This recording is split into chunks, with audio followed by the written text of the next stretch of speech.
kenapa ya Kang ya kaum Tionghoa itu banyak seringkali mendapatkan diskriminasi atau dibenci sama kaum Bumiputra gitu. Atau bahkan pendiri Republik pertama di Indonesia juga kan sebenarnya Cina. Itu akhirnya memunculkan apa? Memunculkan mitos babi ngepet. Jadi babi ngepet tuh dari situ sebenarnya. Dari mana Kang? Dari Cina. Ketika orang Jawa ngelihat orang Cina dalam kondisi yang seperti itu, ini lebih kaya, ini lebih miskin dan sebagainya, maka mereka mulai memunculkan rasa tidak simpati gitu.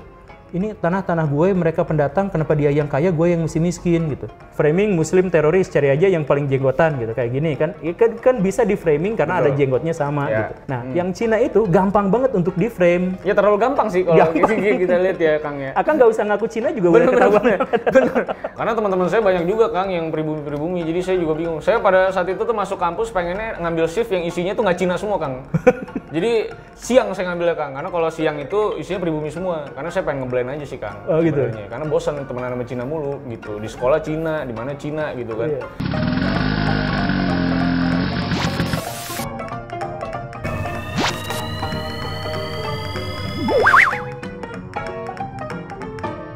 Kontroversi, toleransi.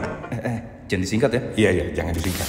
Halo semuanya, ketemu lagi sama saya, masih sama Detektif Aldo, baru sama Guru Gembul. Selamat datang di Kontroversi dan Toleransi, tapi jangan sampai disingkat. Ya, karena jorok nanti. Enggak jorok. Enggak jorok ya itu ya? Oh itu kontroversi, biologis, toleransi, ya? Jadi tosi ya bisa tosi. Bisa tosi, kalau tosi ya. Tosi bisa. Jangan pakai silabel depannya ya tapi. Tapi hari ini kita mau bahas lagi yang kontroversi banget Kang. Tapi hari ini kita bahas lebih ke historikal Kang. Karena kebetulan kita berdua ini kan bisa dibilang berbeda keturunan ya Kang ya. Iya. Saya kan Cina banget nih Kang. Ya kelihatan mukanya. Iya kelihatan bener ya. Iya. Sama Kang kan Bumiputra banget nih ya. Kalau sekarang istilah barunya Bumiputra katanya. Oh gitu ya? Iya katanya gitu. Nah kita mau bahas soal kenapa ya Kang ya kaum Tionghoa itu banyak seringkali mendapatkan diskriminasi atau dibenci sama kaum Bumiputra gitu. Ada sejarahnya kan sebenarnya panjang Kang. Ya sebenarnya sih nggak cuma dirasakan sama kaum Tionghoa juga sih Kang. Iya. Sama banyak itu juga ada yang kena banyak lah di beberapa daerah. Cuman kita karena saya di Cina Kang, jadi kita fokus ke Lu Cina? Di diri saya Kang. Ya jadi mau ke Cina aja Kang. Tapi sebenarnya kalau kita baca-baca secara histori kan sebenarnya memang sudah difabrikasi sama Belanda pada saat itu ya Kang ya? Ya, tapi sebenarnya kita susah loh nyebut keturunan Cina tuh. Bener. Karena yang dimaksud dengan keturunan Cina tuh sebenarnya yang papahnya atau kakeknya Cina. Gitu. Beneran Cina gitu kan? Surabaya itu didirikan sama orang Cina. Gitu. Jadi kebanyakan orang Jawa yang di Surabaya kalau memang keturunannya dari situ itu sebenarnya Cina semua. Cuman Cinanya dalam tanda kutip ya. Kita ngomong Cina tuh bukan tendensi jelek atau gimana ya. Tapi misalkan Cina itu ya entitas suku tertentu gitulah ya, yang tidak, kita nggak pakai tendensi apapun. Tapi banyak kota-kota di Indonesia itu yang didirikannya sama Cina, mereka beranak pinak di sini dan akhirnya disebutnya Jawa gitu. Kayak Gus Dur itu kan Cina, tapi dia juga udah kehilangan ciri-ciri fisiknya sebagai Cina yang kayak gitu. Jadi ya biasa aja. Dan sebenarnya banyak sekali orang-orang di Indonesia tuh yang leluhurnya memang seperti itu. Makanya banyak sekali makanan-makanan pokok, makanan-makanan khas daerah di Indonesia tuh yang sebenarnya makanan Cina. Gitu. Iya. Apa Kang kira-kira? Ya, tahu Sumedang, pempek, Palembang, ya gitu kan Cina semua itu sebenarnya makanan. Bami Jawa gitu ya? Iya. Bami aja udah Cina kan? Oh iya Bami ya bener Bami Jawa ya.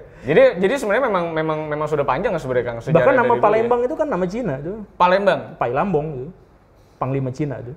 Oh iya. Iya Pai Lambong bahasa Cinanya nyebutnya gimana sih? Pai Lampong berarti. Pai Lampong. Tapi itu namanya emang dari Cina gitu. Terus banyak kota-kota apa lagi ya di Singkawang udah jelas lah. Udah jelas lah itu. Atau bahkan pendiri Republik pertama di Indonesia juga kan sebenarnya Cina. Lanfang. Jadi sebelum Republik Indonesia sudah ada di Kalimantan namanya Lanfang. Republik Lanfang itu yang bikinnya Cina. Tapi bikin republiknya di Indonesia. Saking memang Cina itu udah banyak di Indonesia tuh. Ya berarti dulu sebenarnya hubungannya kaum Indonesia sama Cina tuh sebenarnya baik-baik aja dong dulu Kang? Baik-baik aja dan kuat. Hubungannya tuh hubungan yang sangat kuat. Akhirnya terpisah karena apa Kang? Kalau secara sejarah. Ini pas kesini kita itu mengalami perubahan gara-gara masyarakat Indonesia itu berubah, sedangkan orang-orang Cina yang migrasi ke Nusantara itu tetap ada di budaya yang sama, sedangkan masyarakat Indonesia budayanya beda, berubah. Nah ini yang misalkan jadi nggak cocok. Misalkan kayak gini lah, misal kayak gini, Orang Jawa itu kalau beres sekolah didorongnya jadi PNS. Kalau orang Cina didorongnya Jadi pedagang. jadi pedagang. Nah, itu akhirnya memunculkan apa? Memunculkan mitos babi ngepet. Jadi babi ngepet tuh dari situ sebenarnya. Dari mana Kang babi ngepet? Dari Cina, bukan dari Cina, dari reaksi terhadap kekayaan orang Cina. Jadi gini nih. Oke. Ya, Jadi gini nih, orang-orang Jawa ya, orang Jawa mikirnya kayak gini. Semua orang itu setara. Semua orang itu setara. Oke. Tapi kok ada yang jadi raja? Karena ternyata raja itu bukan manusia. Karena kalau manusia semuanya setara. Tapi raja itu adalah keturunan dewa. Pasti kayak gitu. Itu pikiran orang Jawa kuno pada ya. masa itu ya. Karena itu kalau rajanya mati dia harus digantikan sama anaknya. Karena kita tuh harus dipimpin sama raja. Kalau rajanya meninggal, dia harus digantikan sama raja yang lain. Darah birunya kayak gitu kan. Yeah. Nah, karena itu maka yang mungkin bisa jadi kaya raya itu pasti hanya golongan pejabat saja, golongan lingkar istana saja, karena mereka yang megang kekuasaan, gitu kan? Karena itu mereka mungkin kaya. Datanglah orang Cina, bisa kaya, padahal bukan pejabat. Orang Jawa geleng-geleng kepala. Ini sokap, gimana gitu kan, ceritanya? Bukan pejabat tapi bisa kaya. Nah, ini pasti babi ngepet. Muncullah gitu. cerita-cerita babi ngepet. Kenapa yang dipilih babi? Karena orang Cina suka makan babi. Iya, itu. Kenapa harus pakai lilin ya, Kang ya? Kenapa harus pakai lilin ya babi ngepet itu, Kang ya? Enggak, jadi tradisi-tradisi kuno itu sebenarnya misalkan ya mitos-mitos atau bikin pesugihan dan sebagainya itu oleh masyarakat itu dibuat sengaja sesulit mungkin biar orang nggak bisa melakukan itu. Oke. Jadi misalkan ya, kalau kita mau pesugihan, kita harus korbankan anak, harus mengorbankan istri. Itu kan akhirnya semakin sedikit orang yang mau mengikuti ritual itu. Jadi sebenarnya tujuannya adalah untuk itu. Gitu. Ada yang dikubur hidup-hidup 3 hari 3 malam gitu ya. Ada yang nggak puasa mutih, seminggu nggak makan gitu. Ya itu kan kemungkinannya malah meninggal. Iya benar sih. Tapi Akang percaya nggak jadinya? Apa? Percaya tapi ada babi ngepet gitu, Kang? Ya enggak lah, itu adalah tradisi, itu folklore. Ada bahkan ya. Itu folklore. Ya itu secara historisnya ada memang penelitian yang ke arah sana gitu. Jadi kuntilanak, babi ngepet dan sebagainya itu sebenarnya ada penjelasan historisnya gitu. Nah, tapi balik lagi ke ini, babi ngepet itu muncul gara-gara orang Cina gitu datang ke Indonesia itu. Baru tahu loh Kang saya, Kang. Oh iya? Nah, jadi kalau misalkan Kang di sini terlalu lama, nanti bisa memunculkan yang lain. Jadi bukan hanya babi ngepet, bisa aja misalkan cacing terbang gitu. Iya, benar-benar. Tapi itu cacing kurang Cina sih, Kang. Kita nggak jarang makan cacing sih. Jarang juga. Tapi kalau ngomongin lagi masalah Cina-Cinaan ini, Kang, sebenarnya diskriminasinya tuh sebenarnya terjadi impactful itu karena apa sih, Kang, sebenarnya? Ya, munculnya itu awalnya dari situ, benar-benar dari situ awalnya. Dari kan gini nih, faktor yang paling mengubah sejarah itu adalah masalah ekonomi. Iya kan? Yeah. Nah, setuju. Iya, bagaimanapun mau perang antar kerajaan kan kerajaan masih juga motifnya ekonomi kekuasaan, kan? Gitu, iya, kekuasaan biar dapat kekuasaan ekonomi gitu. Iya, kayak gitu. Nah, termasuk juga ketika orang Jawa misalkan katakanlah dalam konteks ini adalah orang Jawa karena kejadiannya di Jawa. Ketika orang Jawa ngelihat orang Cina dalam kondisi yang seperti itu, ini lebih kaya, ini lebih miskin dan sebagainya, maka mereka mulai memunculkan rasa tidak simpati gitu. Ini tanah gue, mereka pendatang, kenapa dia yang kaya, gue yang masih miskin gitu. Mulai muncul seperti itu. Tapi di zaman dulu itu ditutup sama penguasa. Karena penguasa bagaimanapun yang ini stratanya sudah terbentuk, kemudian protes dan sebagainya. Pas zaman Belanda, pas zaman Belanda, pecah ini. Orang pribumi ngikut pada bupatinya, ngikut pada penguasa lokalnya.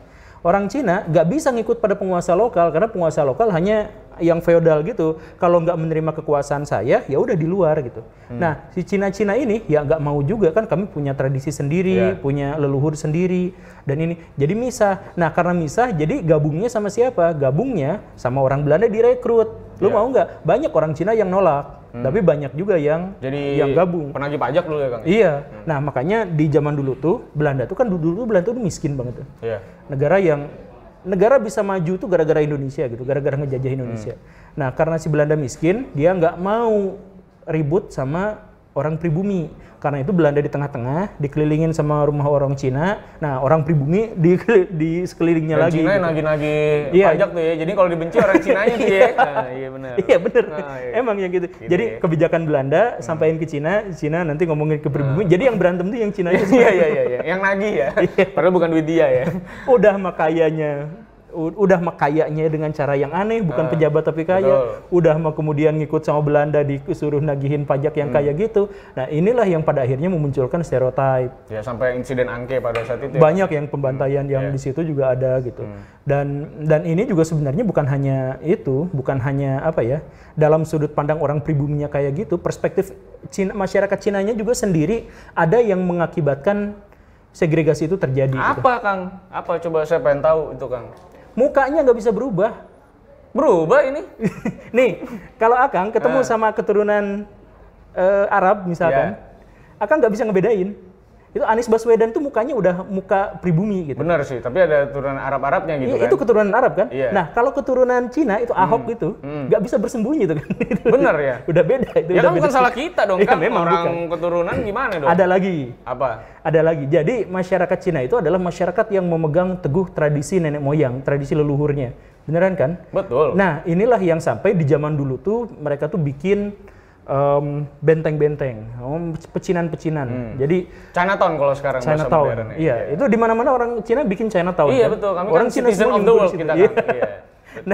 Nah ini ketika misalkan Indonesia baru merdeka, kemudian atau Indonesia ada masalah dengan pemerintah kolonial dan sebagainya, kalau misalkan yang kita bermasalahnya misalkan antek Belandanya itu adalah keturunan Arab gitu, kita nggak bisa ngelihat itu secara spesifik, kita nggak bisa nyari, nggak bisa bikin frame gitu, kita nggak bisa bikin stigma gitu, karena udah nyatu, udah nyampur. Oh kalau Cina gampang ya? Nah, kalau Cina udah mah kelihatan mukanya, Terus udah restorannya beda sendiri lagi, babi pasti ya.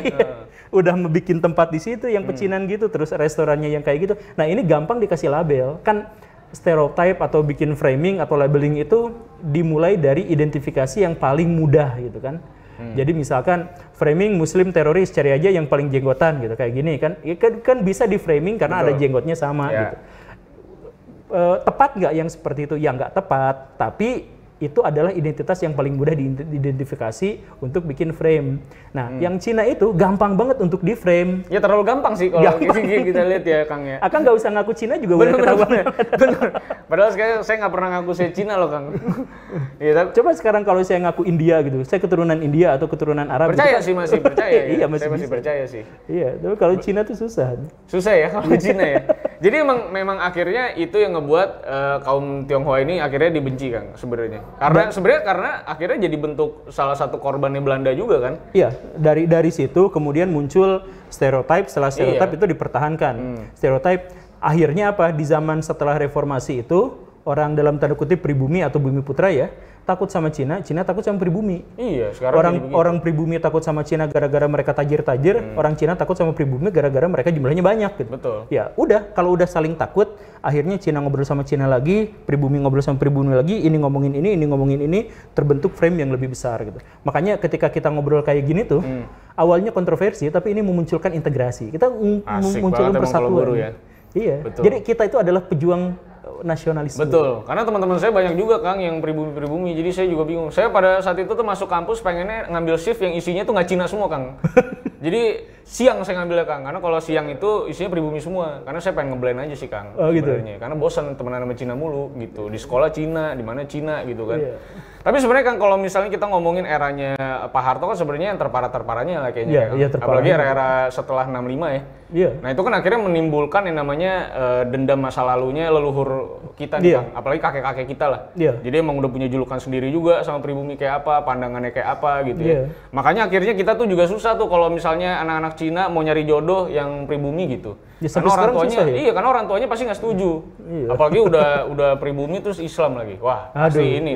Karena stereotip yang dimunculkan itu kan, yang memperkosa, yang apa segala macam pada saat itu adalah mereka yang pribumi dan kebetulan agamanya Islam kan gitu kira-kira. Iya itu bikin, jadi tujuannya Pak Harto tuh apa sih Kang sampai tercraft itu pemikiran kayak gitu sebenarnya? Pak Harto itu kita harus lihat latar belakang. Beliau itu Jawa. Kemudian sistem pendidikan belum semaju sekarang atau belum dengan cara pandang sekarang. Kemudian beliau itu militer. Kalau militer itu semuanya serba stuck gitu, serba satu arah gitu. Terus karena kiblatnya Amerika lagi ya. Iya. Nah, terus ada kejadian di mana kejadian tahun 65 itu komunis memberontak. Nah, ketika komunis memberontak, siapa di sini negara-negara komunis? Soviet. Cina. Cina. Ini cocok ini. Ada di mari katanya ya. Makanya sampai dulu tuh bikin kebijakan kalau lu nggak sampai kalau lu masih mau tinggal di sini, tapi ini tolong hilangkan istilah-istilah Cina. Makanya nama Cina juga juga udah hilang ya. Akhirnya sekarang namanya jadi Aldo. Iya benar. Padahal nama Mandarinnya apa tuh? Nggak ada sih Kang. Oh nggak ada. Karena masa Pak Harto itu kan, Kang, kan Gitu, kita dilarang belajar bahasa Mandarin pada saat itu. Oh, iya. Jadi emang segregasinya Pak Harto pada saat itu emang sekeras Kuat, itu kuat untuk menimbulkan itu ya Kang sebenarnya. Tapi Pak Harto juga sebenarnya ada standar lain. Kalau untuk pengusaha-pengusaha yang dekat dengan dia terimanya karena dia dekat juga sebenarnya sama pedagang-pedagang Cina yang elit-elit itu ya sebenarnya ya. Iya. Tapi kalau misalnya kita maju lagi Kang, setelah era Pak Harto, kayaknya Cina dapat kebebasan banget ya, atau Tionghoa dapat kebebasan banget saat Pak Gus Dur ya. Gitu ya. Oh di Indonesia Gus Dur ya. Sebenarnya kenapa Gus Dur setoleran itu Kang? Sampai akhirnya ngapus banyak perpu juga pada saat itu kan, yang ngebatasin Tionghoa tuh. Gus Dur itu salah seorang tokoh yang paling terbuka di Indonesia saya pikir, yang paling intelek, dan karenanya memang paling tidak layak jadi presiden gitu. Karena dia pas diturunin juga pakai celana pendek ya. Iya. Jadi kalau jadi presiden Indonesia itu harus bisa mewakili mayoritas, sedangkan orang terpelajar itu pasti minoritas. Iya. Dan Gus Dur menyuarakan suara minoritas. Iya, suara minoritas. Dia minta maaf ke PKI, buset. Untuk sejarawan, kalau misalkan sikap Gus Dur itu benar-benar fix biasa aja, santuy aja, kata sejarawan. Tapi siapa sejarawan di Indonesia? Kan jumlahnya nggak banyak.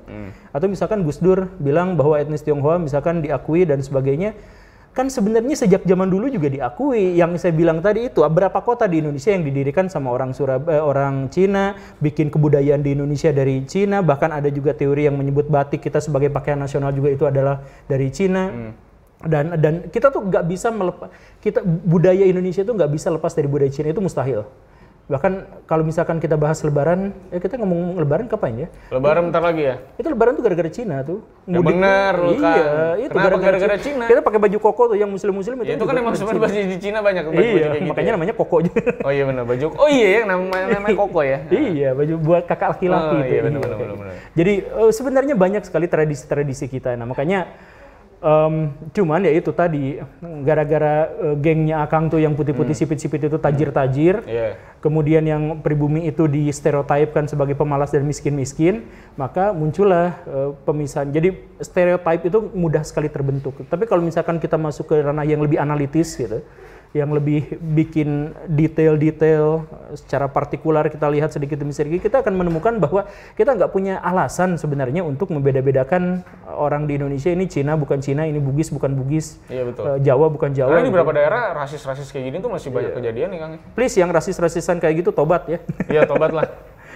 Tetap Akang tampilkan identitas kecinaan Akang. Misalkan pasti, saya tampilkan identitas identitas Kesundaan saya tampilkan. Saya kadang-kadang tapi yang paling penting identitas itu harus kita anggap sebagai bagian perbedaan di mana kita punya kesempatan untuk saling bertoleransi di situ. Ya, amin sih Kang. Amin sih kalau masalah. Semoga kayak gitu ya. Tapi kira-kira nih Kang, pertanyaan penutup untuk video kali ini. Kira-kira nih Kang, kan banyak tuh selalu setiap September nanti pasti ada lagi tuh urusan-urusan G30S lah ya. Iya. Kira-kira nih Kang, kan banyak juga nih orang-orang Cina yang kecewa apa segala macam sama gerakan pada saat itu. Sebenarnya memang terus PKI juga anak-anaknya kan pada minta negara tuh untuk minta maaf Kang. Iya. Iya kan? Menurut Akang, apakah negara harus minta maaf Kang? Negara tidak harus minta maaf. Negara itu PKI pada waktu itu memang menabur benihnya. Mereka yang menabur benihnya. Ya betul, karena ada sejarah panjangnya pun juga udah banyak. Ustadz disikat juga sama mereka. Nggak disikat, dibunuh. Iya benar. Kalau disikat doang nggak apa-apa. Biar halus tadi Kang sebenarnya. Cuman Akang udah ngomong bunuh ya terserah Akang aja lah. Iya, tapi ya itu ya walaupun anggaplah tindakan pembunuhan yang terhadap 1 juta orang itu banyak yang salah sasaran, banyak yang salah apa, dan memang banyak yang harus diluruskan. Tapi negara tidak harus minta maaf kepada PKI karena orang PKI sendiri. Nah, tapi negara tetap harus menyelamatkan orang-orang keturunan PKI. Kan mereka nggak ngerti apa-apa kan. Bener, karena cucu-cucunya doang udah nggak paham kan. Yang keturunan PKI, yang apa PKI itu tetap harus diberikan hak sebagai warga negara karena itu adalah bagian dari undang-undang kita. Untungnya sekarang anak-anak PKI itu bisa masuk TNI sekarang katanya Kang. Iya. Kebijakan baru ya. Orang saya aja pernah cerita, kakek saya kan PKI. Akang tapi nggak komunis enggak kan? Enggak. Enggak lagian itu kakek dari saya out frame karena saya enggak. Saya Lagian bagi saya itu Ya lagian itu kayaknya ideologi yang udah basi juga ya Kang. nggak, kita ngomongin soal kapitalisme, ngomongin soal komunisme itu udah nggak relevan di zaman sekarang. Iya sih, itu tahun lama sekali kayaknya. Iya, itu zaman perang dingin. Betul, gitu, kayaknya. zaman apa ngapain? Kan kayak udah nggak cocok juga kalau ada ya. Emang nggak akan berhasil. Udah nggak berhasil Nggak sih, akan udah emang berhasil. nggak works juga di mana-mana. Orang-orang Cina aja sekarang malu kalau dengan ideologi komunismenya kan. betul, Jadi mereka hanya menjadikan komunisme sebagai cara untuk mempertahankan pemerintahan Iya. yang otoriternya. Sebenarnya cara berjalannya pun juga tidak berjalannya udah nggak komunis. komunis juga. Ada ekonomi yang komunis di Skandinavia loh. Negara-negara paling maju di dunia itu menerapkannya semi komunis, kayak Swiss, Norway itu semi komunis atau banyak ide-ide komunis yang masuk ke mereka. Jadi Cuma tidak disuarakan secara lantang ya kalau ideologi mereka. iya makanya sekarang itu sudah tidak relevan gitu. Karena udah asimilasi banyak ideologi ya. Udah. Orang sejak awal Karl Marx saja menjadi ini penasihat keuangan Amerika Serikat. Jadi sebenarnya ya untuk orang-orang yang itu yang berantem tuh yang gitulah. Sebenarnya kurang paham mungkin Yang pada kurang saat makan itu aja. ya. Kurang makan ya. Makan. Ya lo Kang silakan tutup Kang. Karena Oke. saya belum hafal Kang closingnya gimana. Enggak, kita ini aja. Lagian kenapa lagian saya ditanya lagi ya? Oh, Oke, kita berpisah sekarang tapi kita akan bertemu lagi. Kalau misalkan Baraya semua senang dengan kemunculan Netizen Kang detektif. bukan Baraya. Oh iya ya, Oh, Netizen senang banget dengan kemunculan detektif Aldo di sini. Silakan request di kolom komentar. Kalau misalkan banyak, mungkin kita akan paksa dia datang ke sini. Nanti saya bahas kontroversi yang lain Kang ya, kalau mau diinginkan. Terima kasih. Salam semuanya, kontroversi dan toleransi. Jangan disingkat.